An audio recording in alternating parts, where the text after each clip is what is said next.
Sekarang 3 mobil polisi di Depok adalah fakta bahwa hadapi aksi-aksi tersebut bukan persoalan yang mudah. Jangankan sama rakyat kecil, sama aparat pun berani melakukan perlawanan secara terbuka. Assalamualaikum warahmatullahi wabarakatuh. Bismillah, alhamdulillah, wassalatu wassalamu ala rasulillah, amma ba'du. Di video kali ini kita akan membahas tentang ormas yang kemudian melakukan pembakaran terhadap 3 kendaraan operasional polisi di wilayah Depok. Sebagaimana kita ketahui bahwa terjadi pembakaran terhadap 3 kendaraan polisi, di mana pembakaran itu dilatar belakangi dengan proses penangkapan terhadap Ketua DPC Gribjaya Depok yang inisialnya adalah TS. Ketika peristiwa penangkapan terhadap TS itu, kemudian terjadi perlawanan. Perlawanan dari massa, ya mungkin itu adalah para pendukung daripada TS ini, karena beliau ini memiliki cukup para pengikut, sehingga kemudian anggota cukup kewalahan, tapi akhirnya TS dapat kemudian diamankan, dalam artian TS ini kemudian dapat ditangkap dan dibawa ke Mapolres Depok. Tapi naasnya ada 3 kendaraan polisi yang kemudian dibakar oleh masyarakat. Nah, ini penangkapan ini memang dilatar belakangi dengan laporan masyarakat bahwa TS ini memiliki senpi dan juga terjadi tindakan kekerasan atau tindakan penganiayaan terhadap warga. Nah, menerima laporan dari masyarakat ini, kemudian pihak polisi setelah melakukan 2 kali pemanggilan tidak diindahkan, maka pada berikutnya menjemput paksa daripada TS ini dan mendapatkan perlawanan. Nah, inilah TS sebagai Ketua DPC Gribjaya Depok. Nah, melihat reaksi ini, kemudian Kang Deddy Mulyadi memberikan respon. Yang responnya dapat kita lihat pada video berikut ini. Pembakaran 3 mobil polisi di Depok adalah fakta bahwa hadapi aksi-aksi tersebut bukan persoalan yang mudah. Jangankan sama rakyat kecil, sama aparat pun berani melakukan perlawanan secara terbuka. Untuk itu, saya menyampaikan ucapan terima kasih pada jajaran Polres Depok yang telah melakukan tindakan-tindakan nyata dan terukur yang didasarkan pada kepentingan penegakan hukum. Saya sekali lagi katakan, pada kepentingan penegakan hukum, sehingga kegiatan-kegiatan aksi yang lebih luas tidak terjadi. Kang Deddy Mulyadi menyesali sikap daripada ormas ini atau oknum ormas ini, yang beliau mengatakan bahwa terhadap polisi aja begitu berani, bagaimana terhadap masyarakat biasa. Maka kata beliau adalah bagaimana proses penangkapan terhadap oknum-oknum ormas ini adalah sesuai dengan mekanisme dan payung hukum yang ada di Republik Indonesia ini. Tentunya kita sudah punya payung hukumnya. Sebagaimana kita ketahui, siapapun, mau ormas, mau warga masyarakat, mau pejabat ataupun bukan pejabat, hanya rakyat biasa, kalau melakukan tindakan-tindakan yang bertentangan dengan hukum, maka semua akan diperlakukan sama. Kita punya mekanisme.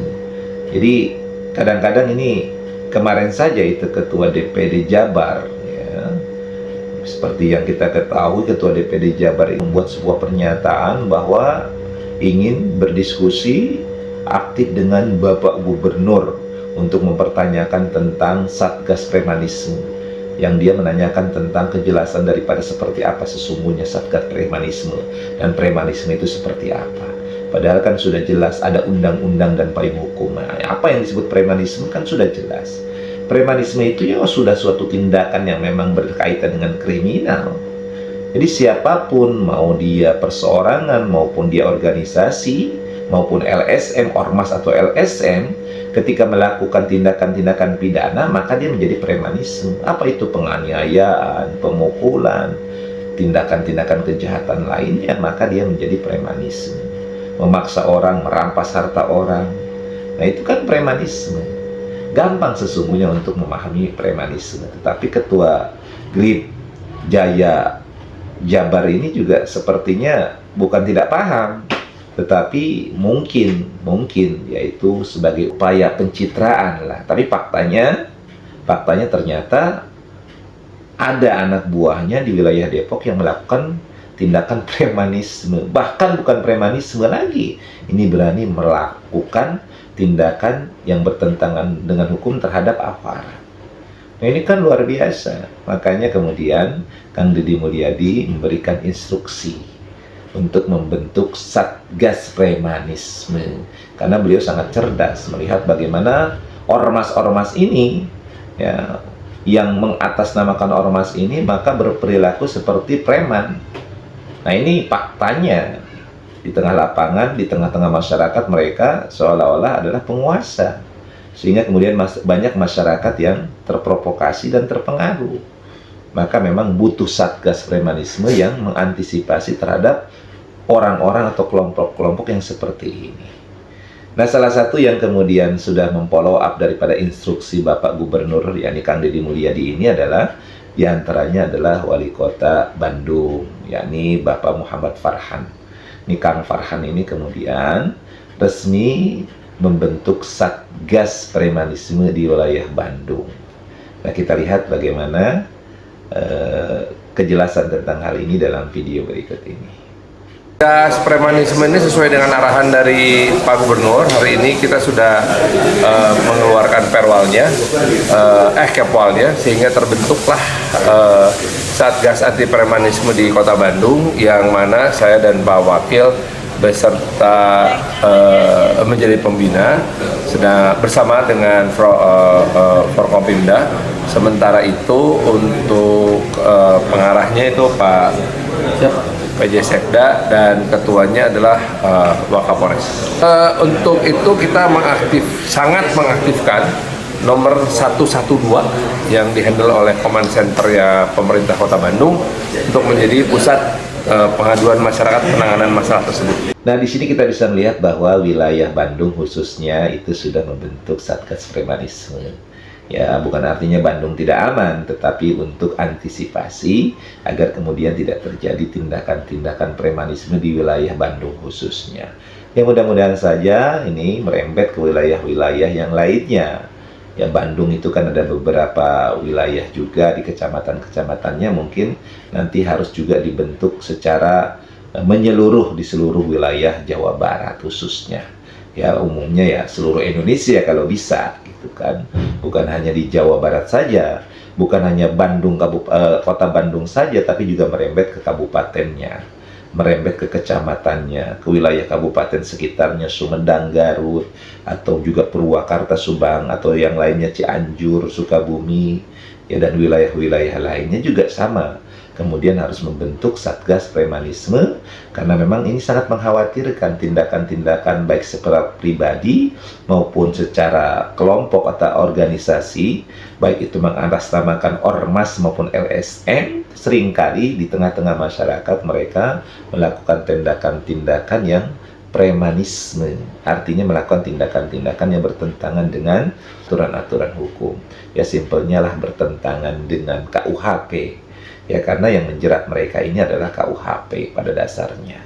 Yaitu melakukan tindakan-tindakan penganiayaan, pemerasan, perampasan terhadap hak milik orang lain, dan berbagai macam kejahatan yang sebenarnya sudah diatur dalam KUHP. Dan pihak polisi itu merupakan senjata utama, dan aparat kepolisian ini adalah sebenarnya menurut undang-undang itu adalah yang memang yang utama untuk kemudian memberantas tentang berkaitan dengan premanisme ini sebagaimana diatur dalam Undang-Undang Nomor 2 Tahun 2002 tentang kepolisian. Tetapi ya boleh-boleh saja kemudian, karena memang aparat kepolisian itu anggotanya terbatas, apalagi di wilayah Polsek itu kan hanya beberapa orang saja personilnya. Itu sangat berat menghadapi medan-medan di wilayah-wilayah yang memang terkenal wilayah-wilayah yang masih perkampungan, masih sulit untuk terjangkau. Maka perlu ada Satgas, di mana Satgas ini adalah merupakan gabungan baik di tingkat polisi, tentara atau TNI maksudnya, ataupun di tengah-tengah bergabung dengan masyarakat setempat. maka menjadi satgas ini lebih bagus. Jadi mungkin kalau kayak dulu itu ya diaktifkan kembalilah rondanya. Jadi diaktifkan kembali kegiatan-kegiatan pengamanan masyarakatnya. Ini mungkin harusnya seperti itulah Jawa Barat mengembalikan untuk menangani premanisme ini dengan adanya ronda seperti dulu. Jadi bergilir, masyarakat bergantian untuk saling menjaga. Nah ini kan seperti ini sebenarnya harus dilakukan di tengah-tengah masyarakat. Ya kalau di sekitar perumahan yang sudah mapan kan memang ada security-nya. Tapi kalau di masyarakat kan tidak ada itu, maka perlu diaktifkan kembali kegiatan ronda di tengah-tengah masyarakat. Yang mudah-mudahan di follow up seperti itu. Jadi Satgas ini pun tidak terlalu berat, kemudian mengkonsolidasikannya, kemudian bagaimana Satgas ini bisa terintegrasi lah antara satu jenjang atau satu wilayah dengan wilayah lainnya, sehingga lebih mudah ya untuk mengkonsolidasikannya, mudah untuk menginformasikannya, mengkomunikasikannya, dan juga mudah untuk kemudian menanggulangi terhadap berbagai macam kegiatan yang dianggap sebagai premanisme. Ya mudah-mudahan saja apa yang dilakukan oleh Akang Farhan ini kemudian akan diikuti oleh wilayah yang lain. Kita dukung apa yang dicanangkan oleh Bapak Gubernur Jawa Barat Kang Deddy Mulyadi untuk kemudian memberantas premanisme dari wilayah Jawa Barat.